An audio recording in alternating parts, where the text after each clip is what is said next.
Hello students, today we are going to study about sexual reproduction.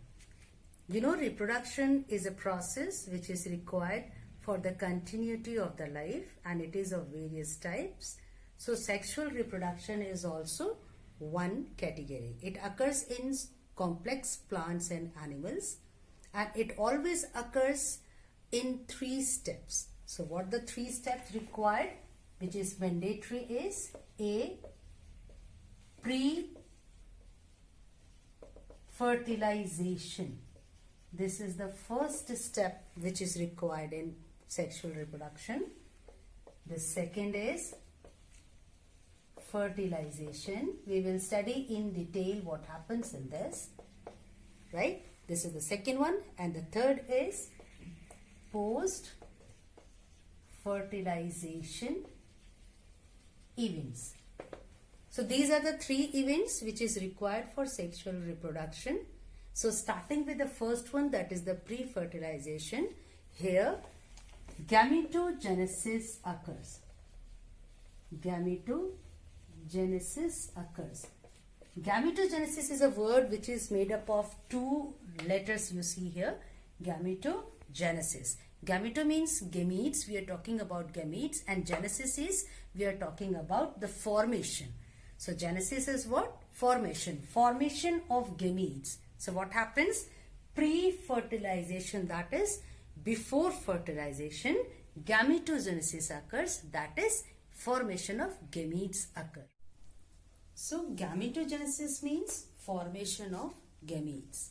Now see, gametes are haploid structures which are produced from a diploid parent, right? So gametes may be of different types, that is gametes may be of 3 types basically.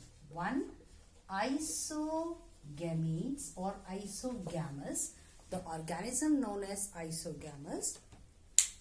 Number 2, that is anisogamous or anisogametes. There are basically 2 different types of gametes formed on the basis of their structure. Morphology is considered basically here. So isogametes, see again 2 words are there, right? Iso means similar and gametes means again the haploid germinal cell which can fuse and form new organism. So isogametes means when the 2 gametes are of similar types. So then this is known as isogamous. The organism known as isogamous, and if the gametes are similar, it is known as isogametes. For example, if I take a human female, that is man, I am taking man, human, if I just write human here. So human female if I take, so how we represent human female?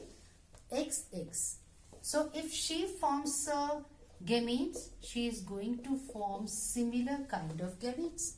So both the gametes are similar, therefore we can use the term isogamous. Now coming to anisogamous means aniso. Aniso means different, again gametes means the 2 gametes produced is going to be different. Different in their morphology, different in their maybe mobility, etc. So let me again take human being male, male in humans. If I take example of male in humans, so XY, this is what we represent XY if we want to represent male. So if a male forms a gamete, we are going to have 2 different kinds of gametes, and that is one is X and another one is Y. Now you can see that 2 gametes are produced, both are haploid but both are different. So this is anisogamous, different gametes. Now there is one specific anisogamous category, and that is oogametes or oogamous. Oogametes or oogamous. Now what does it mean is, it is a very special type of anisogamous where the 2 gametes are going to be different, but there is a one particular factor required, and that is what? Whenever the, you see, this is the egg,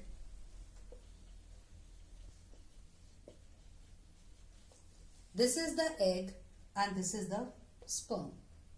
Both are different, means it is kind of anisogamous. We can say that both are different.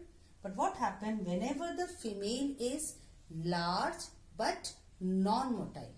So whenever the female is large but non-motile, we use, and as compared to that, male is small but motile, then what the term is given?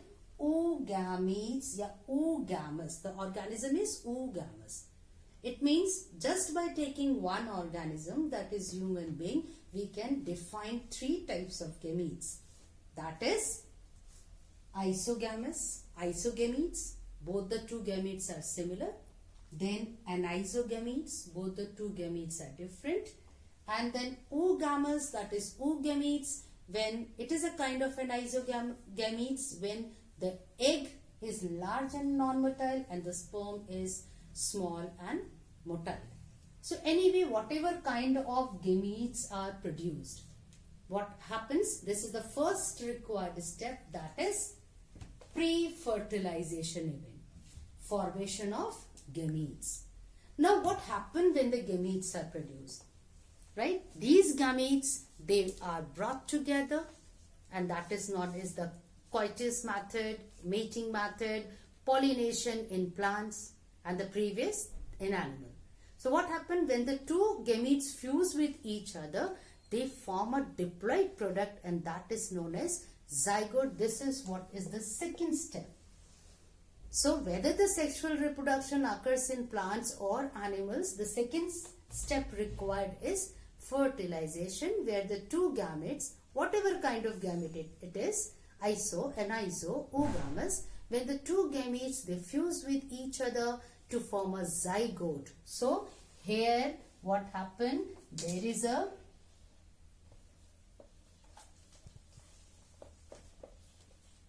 production of zygote. You see, there is a production of zygote, which is a diploid. What was gamete? Gamete was haploid. So two gametes fuse to form a diploid product, and that is zygote. So this is the second step, fertilization. Now in the third step, this zygote develops into embryo. So what happened? This zygote develops into embryo after a certain processes, that is cell division, then cell differentiation, and finally leads to the embryo, which develops into fetus, and then the child is given birth. So that is what post-fertilization. After the fertilization, what happens? All that events collectively is taken as a post-fertilization changes, and that is embryogenesis. This is what happens in the third step, post-fertilization. Post means after. After the fertilization, what happened? Embryo is formed. Who has formed that embryo? The zygote. So in this way, that embryo completes the gestation period and further develops fetus, and then finally, after the different time period of the gestation, the child is given birth, that is parturition. So it means this is the basic thing required for the sexual reproduction. You are going to study this topic related, this was the intro of this topic. So related to angiosperm, that is the higher plants, and related to animals. Again, human reproduction is in your syllabus. So related to both these two, one from botany, one from zoology, you will study the whole process in detail. So I think students that you will be able to understand the basic intro concept of the sexual reproduction. Yes, one thing I want to add, that this is the best mode of reproduction. Why? Because number one, it is biparental. Two parents are involved. As a result, variation is there. Meiosis occurs, which brings crossing over, and as a result, variation is there, which makes the new generation much better to survive in this changing world. Right? So this is what more detail required related to angiosperm in chapter 2 and related to human reproduction in chapter 3. That we will study, but in those respective chapters.